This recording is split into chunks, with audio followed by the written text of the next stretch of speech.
4. Contentamento. É de grande utilidade aprender a praticar a virtude do contentamento, porque com ela se torna possível o estado de conforto em todos os tipos de situação. Na verdade, quando ficamos boas nisso, temos conforto em qualquer ocasião. Minha sogra definiu o contentamento como uma profunda satisfação na vontade de Deus. Se sabemos que Deus opera todas as coisas para o nosso bem e para a sua própria glória, então podemos aceitar nossas circunstâncias com contentamento. É relativamente fácil pressupor o contentamento enquanto só se passa por circunstâncias fáceis. Mas as circunstâncias difíceis mostram quem realmente somos. Nesses casos, é bem mais fácil estar insatisfeita e descontente, desencantada e desencorajada. Perceba, Paulo diz que aprendeu a estar contente em todos os tipos de circunstâncias, não apenas nas fáceis. Ele diz que consegue estar contente em todo lugar e em todas as coisas. Digo isto não por causa da pobreza, porque aprendi a viver contente em toda e qualquer situação. Tanto sei estar humilhado, como também ser honrado. De tudo e em todas as circunstâncias, já tenho experiência, tanto de fartura como de fome, assim de abundância como de escassez. Tudo posso naquele que me fortalece. Filipenses 4, 11-13. O contentamento é primo próximo da alegria, porque, sério, não é possível ter um espírito alegre quando se está descontente. Muitas das virtudes são assim. Elas crescem da mesma árvore.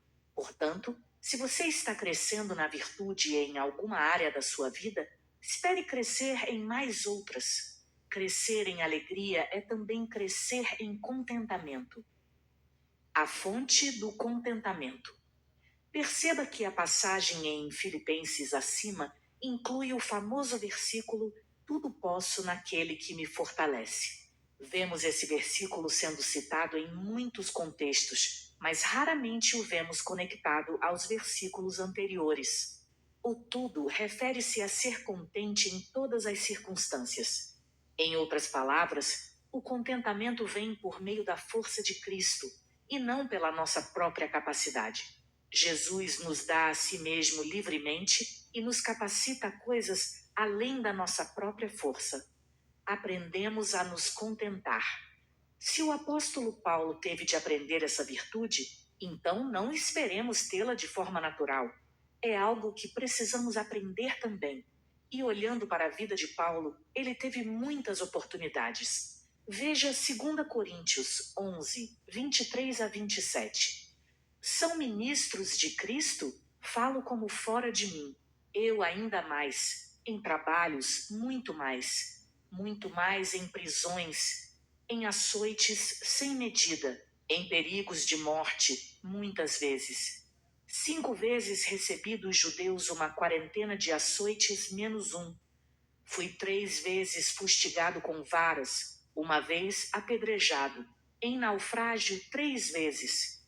Uma noite e um dia passei na voragem do mar, em jornadas muitas vezes, em perigos de rios, em perigos de salteadores, em perigos entre patrícios, em perigos entre gentios, em perigos na cidade, em perigos no deserto, em perigos no mar, em perigos entre falsos irmãos, em trabalhos e fadigas, em vigílias, muitas vezes, em fome e sede, em jejuns, muitas vezes, em frio e nudez.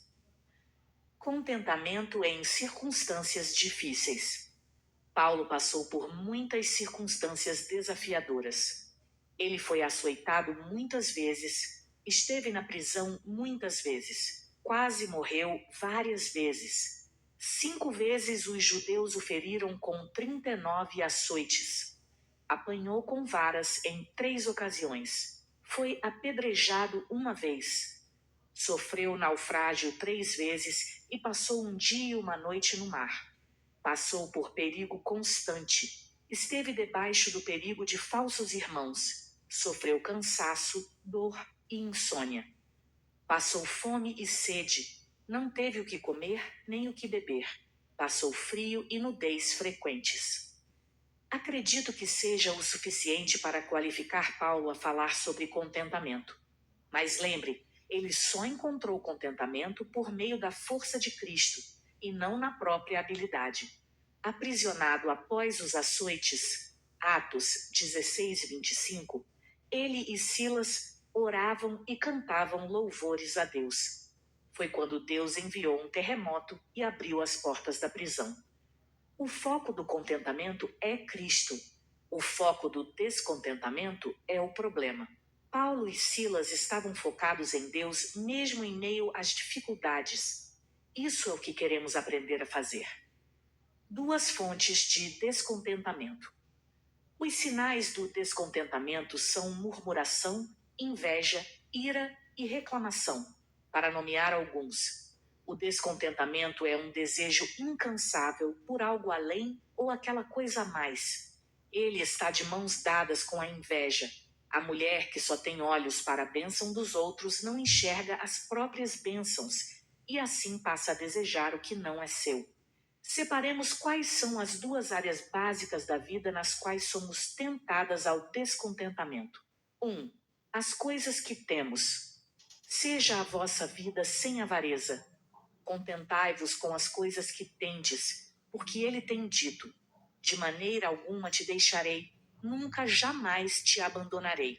Hebreus 13, 5. Enquanto descontentes, olhamos para o que temos, mas sentindo algo de errado. Não é o suficiente, ou não está certo, ou não é o melhor. Mas, independentemente das circunstâncias ou posses, Deus já nos deu algo extremamente precioso. Jesus prometeu jamais deixar ou abandonar seu povo. Não importa quão difíceis as coisas estejam, saiba que Jesus está com você. De longe, esse é o melhor motivo para o contentamento. Não importa quão difícil possa ser, nosso Salvador estará ao nosso lado, fortalecendo-nos sempre. 2. As coisas que não temos. Jesus disse: tende cuidado e guardai-vos de toda e qualquer avareza, porque a vida de um homem não consiste na abundância dos bens que ele possui. Lucas 12, 15. Às vezes pensamos que, se pudéssemos simplesmente ter aquilo que nos falta na vida, então ficaríamos contentes de imediato.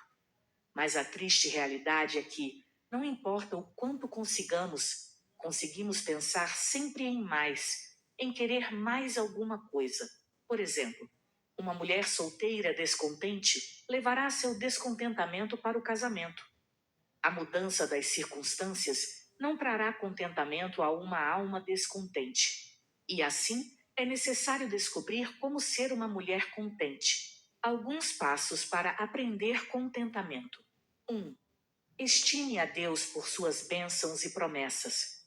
Escolha ser agradecida, mesmo que não se sinta assim. Diga a Deus que você deseja estar satisfeita com tudo que Ele está operando em sua vida. 2. Confesse toda e qualquer cobiça. O contentamento não pode viver junto da cobiça, uma vez que esta traga o contentamento e dá lugar à inveja. Olhamos para o que o outro tem e percebemos não ter aquilo, só que nós queremos ter aquilo também. Eis a cobiça. O ato de cobiçar transgride um dos mandamentos de Deus. 3. Lembre-se de que todas as coisas contribuem para o bem daquelas que amam a Deus e são chamadas segundo o seu propósito. Romanos 8, 28. Deus estabelece todos os acontecimentos. Ele é um Pai sábio e amoroso. Ele usará todas essas coisas para o bem dos seus. Portanto, interprete a situação de modo a enxergar Deus fazendo exatamente isso neste momento.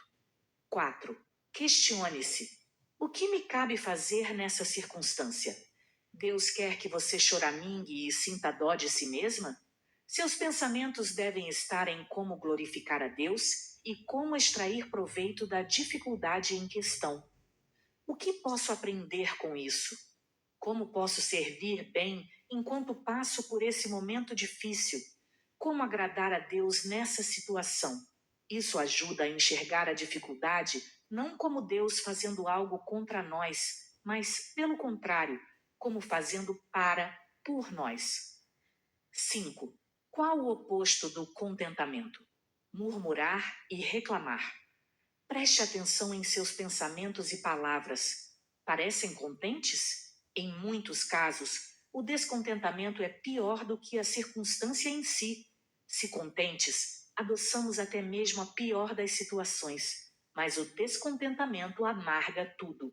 Portanto, o contentamento pode não transformar a dificuldade, mas deixará a situação mais confortável e suportável. 6. Seja humilde. Em vez de achar que merece algo melhor, agradeça por aquilo que você já tem. Aprenda a colocar os outros em primeiro lugar. 7. Mantenha sua consciência limpa diante de Deus. O pecado sempre joga lama na água, para que assim você não veja as coisas com clareza. Resumindo: 1. O contentamento é doce. Ele melhora tudo, enquanto o descontentamento só piora. 2. O contentamento nos mantém longe de muitos outros pecados, como a cobiça, a inveja, a ira, a murmuração, a competição ímpia com outras mulheres. 3. Nossas posses jamais satisfarão nossa alma. Apenas Cristo pode satisfazê-la. Só Jesus consegue nos dar o tipo de satisfação tão profundo de que tanto precisamos. 4. O contentamento nos dá vitória sobre nós mesmas. Lembre-se de que a mulher cristã deve carregar sua própria cruz e morrer para si mesma. 5. A mulher que escolhe ser alegre e grata tem seu espírito aquietado e descansado em Deus. Tarefa: liste seus descontentamentos. Faça uma coluna com as coisas que você tem e outra com aquelas que você não tem. Das que você já possui, quais a fazem uma mulher descontente? Em seguida, ore por ambas as listas, confessando o descontentamento e agradecendo a Deus por tudo que Ele tem feito em sua vida. Peça em oração para aprender a estar contente em cada uma das circunstâncias da vida. Minhas fontes de referência para esse capítulo incluem 2 grandes livros puritanos: The Rare Jewel of Christian Contentment, de Jeremiah Burroughs, e The Art of Divine Contentment, de Thomas Watson.